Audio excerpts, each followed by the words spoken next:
S, ನಾನು ಈ ಸಂದರ್ಭದಲ್ಲಿ ಈ ದಿವಸದ ಪ್ರತಿಭಟನೆಯ ನೇತೃತ್ವ ವಹಿಸಿದ್ದಂಥ ಉದ್ಯೋಗಕ್ಕೆ ಆಗ್ರಹಿಸಿ ಪ್ರತಿಭಟನೆ ನಡೆಸ್ತಾ ಇದ್ದ ಡಿವೈಎಫ್ಐ ಸಂಘಟನೆಯ ಮುಖಂಡರಾಗಿರುವಂಥ ಸಂತೋಷ್ ಬಜಾಲ್ ಅವರು ನಮ್ಮ ಜೊತೆಗೆ ನೇರ ಸಂಪರ್ಕದಲ್ಲಿದ್ದಾರೆ. ಸಂತೋಷ್ ಅವರು ನಮಸ್ಕಾರ. ನಮಸ್ತೆ.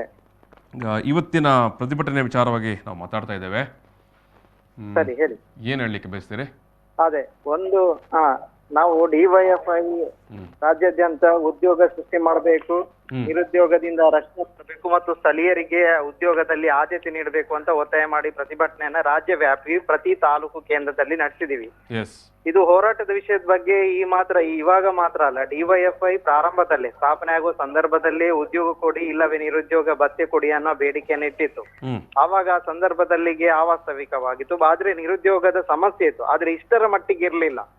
ಆದ್ರೆ ಇವಾಗ ನಿರುದ್ಯೋಗದ ಪ್ರಮಾಣ 24% ಜಾಸ್ತಿ ಆಗಿದೆ, ಭೀಕರ ಪರಿಸ್ಥಿತಿಗೆ ಬಂದು ತಲುಪಿದೆ. ಕೊರೋನಾ ಒಂದು ಸಮಸ್ಯೆ ಮಾತ್ರ ಅಲ್ಲ, ಇವತ್ತು ಕೇಂದ್ರ ಸರ್ಕಾರ ಕೊರೋನಾ ಸಮಸ್ಯೆದಿಂದಾಗಿ ಉದ್ಯೋಗ ಕಳ್ಕೊಂಡಿದ್ದಾರೆ. ಕೊರೋನಾ ಒಂದು ನೆಪ ಹೌದು, ಆದ್ರೆ ಈ ದೇಶದ ಆರ್ಥಿಕ ನೀತಿಯೂ ಕೂಡ ಒಂದು ಕಾರಣ ಅನ್ನೋದನ್ನ ಅರ್ಥ ಮಾಡ್ಕೋಬೇಕು. ಉದ್ಯೋಗ ಕಳ್ಕೊಂಡಂತ ಸ್ಥಿತಿ ಕೊರೋನಾ ಬರುವ ಮೊದಲೇ ನೋಟ್ ಬ್ಯಾನ್ ಅಂತ ಸಂದರ್ಭದಲ್ಲಿ ಸಣ್ಣ ಪುಟ್ಟ ಕೈಗಾರಿಕೆಗಳು, ಅಂಗಡಿ ಮುಗ್ಗಟ್ಟುಗಳು ಆರ್ಥಿಕದ ಸ್ಥಿತಿಗೆ ಸಂಕಷ್ಟಕ್ಕೆ ತಲುಪಿ ಬಹಳಷ್ಟು ಬೀಗ ಹಾಕಿ ಮನೆ ತಲುಪಿದನ್ನ ನಾವು ಕಂಡಿದ್ದೀವಿ. ಆ ನಂತರ ಕೊರೋನಾ ಬಂತು. ಕೊರೋನಾ ಸಂದರ್ಭದಲ್ಲಿ ಬಹಳಷ್ಟು ಕಂಪನಿಗಳು ಕೂಡ ಒಂದು ಆರ್ಥಿಕ ನೀತಿ ಮತ್ತು ಈ ದೇಶದ ಕೊರೋನಾದ ಲಾಕ್ಡೌನ್ ಕಾರಣವೂ ಕೂಡ ಒಂದು ಆಗಿ ಬಹಳಷ್ಟು ಲಕ್ಷಾಂತರ ಮಂದಿ ಉದ್ಯೋಗವನ್ನು ಕಳ್ಕೊಂಡು ಇವತ್ತು ಕೋಟಿಗೆ ಬಂದು ತಲುಪಿದೆ. 8-8.5 ಕೋಟಿಗಿಂತಲೂ ಜಾಸ್ತಿ ಇವತ್ತು ನಿರುದ್ಯೋಗಿ ಉದ್ಯೋಗವನ್ನ ಕಳ್ಕೊಂಡು ಮನೆ ಸೇರಿದ್ದಾರೆ. ಇದು ಬಹಳ ದುರಂತ.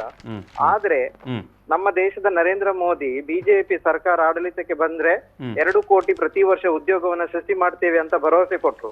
ಈಗ ಆಡಳಿತಕ್ಕೆ ಬಂದು 7 ವರ್ಷ ಆಗ್ತಾ ಬಂತು, ಅಂದ್ರೆ 14 ಕೋಟಿ ಉದ್ಯೋಗ ಸೃಷ್ಟಿ ಮಾಡ್ಬೇಕಿತ್ತು, ಆದ್ರೆ ಮಾಡಿಲ್ಲ.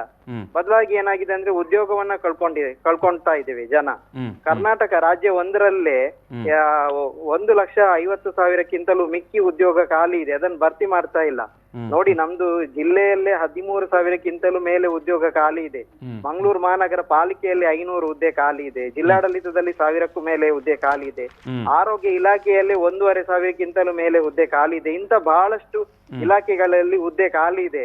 ನಮ್ದು ಜಿಲ್ಲೆದು ಎಷ್ಟು ದುರಂತ ಅಂದ್ರೆ ಉದ್ಯೋಗವನ್ನ ತೆಗೆಸಿಕೊಡ್ಬೇಕಾದ ಉದ್ಯೋಗ ವಿನಿಮಯ ಕೇಂದ್ರ ಅನ್ನೋದಿದೆ, ಪ್ರತಿ ಜಿಲ್ಲೆಯಲ್ಲೂ ಇದೆ. ನಮ್ಮ ಜಿಲ್ಲೆಯಲ್ಲಿ ಉದ್ಯೋಗ ವಿನಿಮಯ ಕೇಂದ್ರ ಅಂದ್ರೆ ಉದ್ಯೋಗಸ್ಥರನ್ನ ಉದ್ಯೋಗ ಕೊಡುವವರ ಇದಕ್ಕೆ ವಿನಿಮಯ ಮಾಡ್ತಾ ಇದ್ದು ಎಂಪ್ಲಾಯ್ಮೆಂಟ್ ಎಕ್ಸ್ಚೇಂಜ್. ಆದ್ರೆ ಆ ಜಾಗದಲ್ಲಿ 7 ಹುದ್ದೆ ಇರಬೇಕಾದ 7 ಹುದ್ದೆಯಲ್ಲಿ 5 ಖಾಲಿ ಬಿದ್ದಿವೆ, 2 ಮಾತ್ರ ಇದೆ. ಇದು ನಮ್ಮ ಎಷ್ಟು ನಿರುದ್ಯೋಗದ ಪ್ರಮಾಣ ಇದೆ ಅನ್ನೋದನ್ನ ಇಲ್ಲಿ ಸೂಚಿಸ್ತದೆ. ಹಾಗಾಗಿ ಡಿವೈಎಫ್ಐ ಈ ಹೋರಾಟವನ್ನ ಪ್ರಾರಂಭಗೊಳಿಸಿದೆ, ರಾಜ್ಯ ವ್ಯಾಪ್ತಿಯಲ್ಲಿ ಹೋರಾಟವನ್ನ ನಡೆಸುತ್ತೆ. ಮುಂದಿನ ದಿನ ಪಾದಯಾತ್ರೆ ಇನ್ನಷ್ಟು ಹೋರಾಟಗಳನ್ನ ನಡೆಸ್ತಾ ಇದೆ. ಹಾಗಾಗಿ ಜಿಲ್ಲೆಯ ಯುವಜನತೆ ಧರ್ಮ ಜಾತಿ ಆಧಾರದಲ್ಲಿ ವಿಂಗಡೆ ಆಗೋದನ್ನ ಮತ್ತು ಅದಕ್ಕೆ ಕೆಲಸ ಮಾಡೋದನ್ನ ಬಿಟ್ಟು ನಾವು ನಿಜವಾದ ಪ್ರಶ್ನೆಗೆ, ಉದ್ಯೋಗದ ಪ್ರಶ್ನೆಗೆ ಬೀದಿಗೆ ಬರ್ಬೇಕು ಅನ್ನೋದು ಡಿವೈಎಫ್ಐ ಒಂದು ವಿನಂತಿ ಮಾಡ್ತಾ ಇತ್ತು. ಎಸ್, ಖಂಡಿತ. ಈಗ ನೀವು ಹೇಳಿದ ರೀತಿಯೇ ಸಂತೋಷ್ ಅವರೇ, ಅನೇಕ ನಮ್ಮ ಸರ್ಕಾರಿ ಇಲಾಖೆಗಳಲ್ಲೇ ಏನು ದೊಡ್ಡ ಮಟ್ಟದಲ್ಲಿ ಉದ್ಯೋಗ ಪೋಸ್ಟಿಂಗ್ಸ್ಗಳು ಖಾಲಿಯಾಗಿದೆ. ಸೊ ಒಂದು ಕಡೆ ಇಲ್ಲಿ 2 ವಿಚಾರಗಳು. ಒಂದು, ನೀವು ಹೇಳಿದಾಗೆ ಆ ಇಲಾಖೆಯಲ್ಲಿ ಆ ಹುದ್ದೆಗಳನ್ನು ಭರ್ತಿ ಮಾಡಿದರೆ ಸಾವಿರಾರು ಯುವಕರಿಗೆ, ಆ ವಿದ್ಯಾರ್ಥಿಗಳಿಗೆ ಉದ್ಯೋಗ ಆಗುತ್ತೆ. ಜೊತೆಗೆ ಈಗ ನೀವೇ ಉಲ್ಲೇಖ ಮಾಡಿದರೆ ಎಲ್ಲ ಒಂದು ಉಲ್ಲೇಖ ಉದ್ಯೋಗದಾತ ಇಲಾಖೆ ಇದೆ ಅಲ್ವಾ? ಹೌದು. ಸೊ ಆ ಇಲಾಖೆನಲ್ಲೇ 7 ಎಂಪ್ಲಾಯೀಸ್ ಇರಬೇಕಲ್ಲಿ 5 ಜನ ಮಾತ್ರ ಇದ್ದಾರೆ ಅಂತ ಎಂಪ್ಲಾಯ್ಮೆಂಟ್ ಎಕ್ಸ್ಚೇಂಜ್ ಆಫೀಸಲ್ಲಿ. 5 ಖಾಲಿ ಇದೆ, 2 ಇರೋದು. ಖಾಲಿ 2 ಇರೋದು, 5. ಸೊ ನೋಡಿ, 7 ಇರಬೇಕಾದಲ್ಲಿ ಕೇವಲ 2 ಇದ್ದಾರೆ.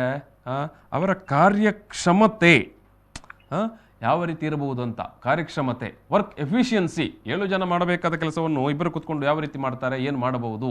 ಸೊ ಇದು ಅಂದ್ರೆ ಜನಸಾಮಾನ್ಯರಿಗೆ ಗೊತ್ತಾಗಿದೆ ನೋಡಿ ಸರ್, ಯಾವುದೇ ಇಲಾಖೆಗೆ ಹೋದ್ರೆ ಜನರ ಕೆಲಸ ಆಗ್ತಾ ಇಲ್ಲ.